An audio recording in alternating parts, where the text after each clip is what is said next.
नमस्कार साथियों, आज के वीडियो में जानेंगे सरसों की फसल में पहला पानी लगाते समय किन किन खास बातों का हम ध्यान रखें जिससे जो सरसों का उत्पादन हो हमको अधिक से अधिक मिल सके। तो सरसों के लिए जो पहला पानी होता है वो बहुत महत्वपूर्ण होता है। यदि उस समय हम सही से खाद प्रबंधन कर लेते हैं, समय से पानी लगा देते हैं और उसके बाद स्प्रे सही से दे देते हैं तो हमारी जो सरसों का उत्पादन होता है वो 10 से लगा के 25% तक अधिक हमको देखने को मिलता है। तो नमस्कार साथियों, आप देख रहे हैं खेती और हरियाली यूट्यूब चैनल। तो आज के वीडियो में जानेंगे सरसों की फसल में पहला पानी कब दें, क्या खाद प्रबंधन करें, क्या स्प्रे दें जिससे सरसों का हमको अधिक से अधिक उत्पादन मिल सके। आपको वीडियो पसंद आए तो इसे लाइक कीजिए, हमारे चैनल को सब्सक्राइब कीजिए। आते हैं अपने टॉपिक पे। सरसों रबी की फसल की महत्वपूर्ण फसलों में से एक है। इसका उपयोग मुख्यतः खाद्य तेल के रूप में किया जाता है। विश्व में पैदावार की बात करते हैं तो कनाडा, चीन के बाद भारत का इसमें तृतीय स्थान है। राज्यों की बात करते हैं तो मध्य प्रदेश, राजस्थान, गुजरात, उत्तर प्रदेश इसके महत्वपूर्ण उत्पादक राज्य है। सरसों की फसल की सभी जगह बुआई हो गई और जो हमारे खेत में जो सरसों है वो 30 से 40 दिन का हो गया, तो इस समय खेत में पानी लगाने की अवस्था है।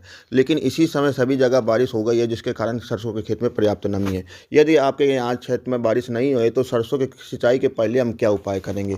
उसके लिए हम सरसों के खेत की निराई गुड़ाई करते हैं, जो खरपतवार होता है वो निकाल देते हैं। और साथ साथ यदि सरसों की जो फसल है आपकी घनी हो गई है, यदि पौधे से पौधे की जो दूरी है 1 फुट से कम है, तो उसके लिए हम क्या करेंगे, जो सरसों का जो घने वाले पास पास के पौधे उनको निकाल के बाहर कर देते हैं। यदि सरसों अधिक घना हो जाता है तो उसके लिए पर्याप्त जगह नहीं मिल पाती, तो हमारा पौधा सीधा चलता है और उसकी ग्रोथ भी कम देखने को मिलती है। यदि पौधे को पर्याप्त जगह मिल जाती है तो उसकी मोटाई भी पर्याप्त हो पाती है और उसमें कल्लों की मात्रा भी ठीक निकलती है और जो हमारा उत्पादन होता है वो भी अधिक देखने को मिलता है। तो इसलिए जो अधिक पास पास के पौधों को खेत से निकाल देते हैं। अब सिंचाई के पहले खाद देने की बात करते हैं। यदि आपके क्षेत्र में बारिश भी हो गई तो ये खादें दे सकते हैं। बुआई के समय आपने यदि DAP, सुपर फास्फेट या सल्फर का उपयोग नहीं किया है तो आप इस समय सिंचाई के पहले अपने खेत में ये खादें दे सकते हैं। जितनी मात्रा कम दी हो या दिया भी न हो तो वो पूरी मात्रा दे सकते हैं, क्योंकि सिंचाई के पहले आप खेत में आपकी खाद पड़ जाएगी। उसके बाद पानी लगा देने के बाद वो खाद मिट्टी के तर नीचे पहुंच जाती है तो आपके खेत में पर्याप्त काम करेगी। तो आप अपने खेत में DAP, सुपर फास्फेट या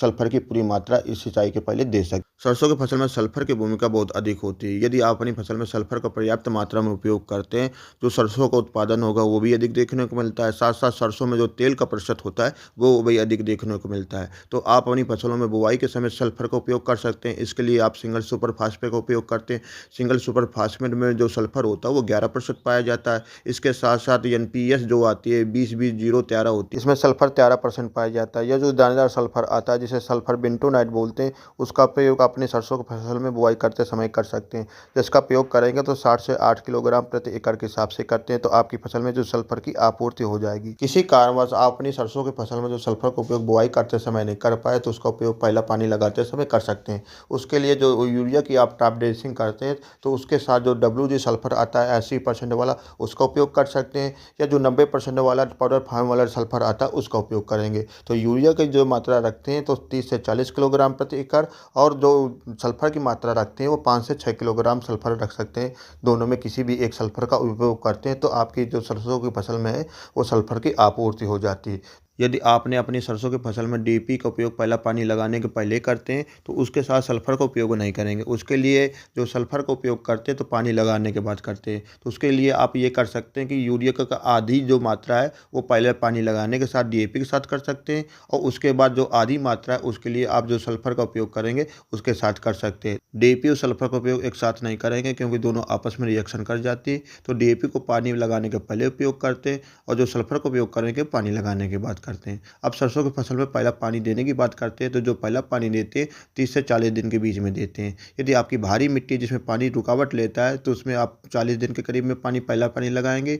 यदि आपकी बलुई मिट्टी, हल्की मिट्टी है तो उसमें जो पहला पानी लगाते हैं वो करीब 30 दिन के बीच में लगा देते हैं। या अपनी सरसों की फसल में फूल देख के भी पहला पानी लगा सकते हैं। उसके लिए सरसों की फसल में जब 10 से 15% पौधों में फूल आ गए हैं तो उस समय आप पहला पानी लगा देंगे। तो सरसों की फसल में जो पहला पानी होता है वो बहुत महत्वपूर्ण होता है, तो उसको हम समय से लगाएंगे, ना उसको जल्दी लगा देंगे कि अपनी फसल में पहला पानी जल्दी लगा दिया तो उससे भी हमारी फसल कमज़ोर हो जाती है, या लेट भी कर देते तो उससे भी हमारी फसल कमज़ोर होती है, जो उत्पादन होता है वो कम देखने को मिलता है। तो जब हमारी फसल पानी मांग रही हो तो पहला पानी लगाना चाहिए। अब अपने सरसों की फसल में स्प्रे की बात करते हैं तो पहला पानी लगाने के 10 से 12 दिन बाद अपने सरसों की फसल में NPK 19-19-19 का और सागारिका का एक स्प्रे करेंगे। उसके लिए NPK 19-19 की मात्रा जो रखेंगे 1 किलोग्राम, सागारिका की 250 ml मात्रा 120 लीटर पानी में घोलकर 1 एकड़ सरसों के खेत में प्रयोग कर सकते हैं। सके। इससे जो सरसों की जो फल-फूल की मात्रा होगी, ग्रोथ होगी, वो काफ़ी अच्छी देखने की मिलती है और सरसों का जो उत्पादन होता है वो भी अधिक देखने को मिलता है। इस प्रकार आप अपनी सरसों की फसल में सही समय पर पहला पानी लगाते हैं, पर्याप्त मात्रा में सल्फर का उपयोग करें,